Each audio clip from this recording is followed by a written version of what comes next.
introduction.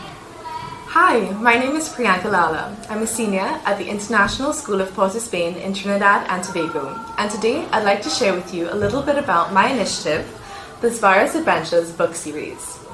So a little bit about me is I've been a climate activist since I was 12 years old, and I'm currently a UNICEF youth advocate. And in 2022, I had the opportunity to attend the UNGA Transforming Education Summit in New York.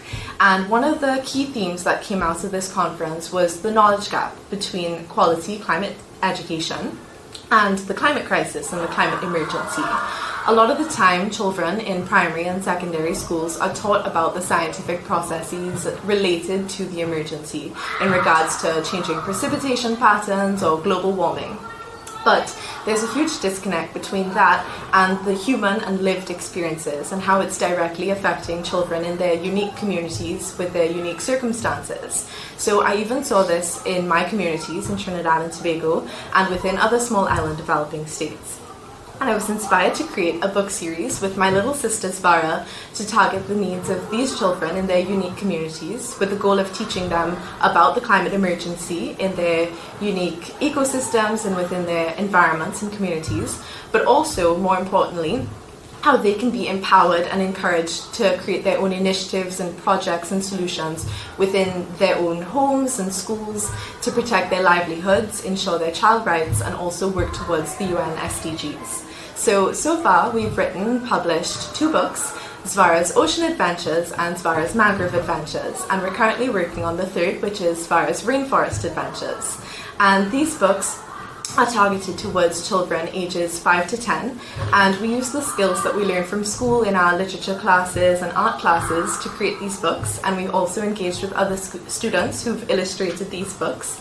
And the goal is towards really empowering them to create the action within their communities. So not only do we share it throughout Trinidad and Tobago and other small island developing states, but the goal is to create an international reach with this. So through UNICEF's partnership, we've shared these books with students in Sao Tome and Principe, Guinea-Bissau and Cabo Verde to teach them about their unique circumstances as we share the mangrove ecosystem with them, and more importantly, what they can do in their communities.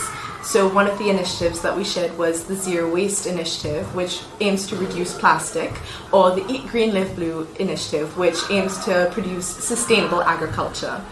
And the goal of this is to inspire other young people to create initiatives just like this, not only towards sustainable development, but also to pursue their passions in other forms. And through this, I've worked with my club at school, Stronger Together, where my club members have also produced their own books on different child rights. So we have the child right to education, the child right to protection and safety, the right to play, and many more rights. And the groups work together to write and illustrate, and now we're in the process of publishing the books. And the goal of this is to continue that process of meaningful and quality education for young people by young people, because we know our needs and we know how we want to target it within our communities, share and engage with other young people, and be meaningful contributors to our society and how we plan to move forward. So these books are targeted towards children in communities in Trinidad and Tobago, and the goal is to distribute them to primary and secondary schools locally, but also regionally, as we share similar challenges and hopes. And so I'm very grateful for the opportunity for funding towards not only my books, but the books of my club members to be distributed and shared with other children around the country and regionally, but also to work towards printing and illustrating more books. Thank you very much.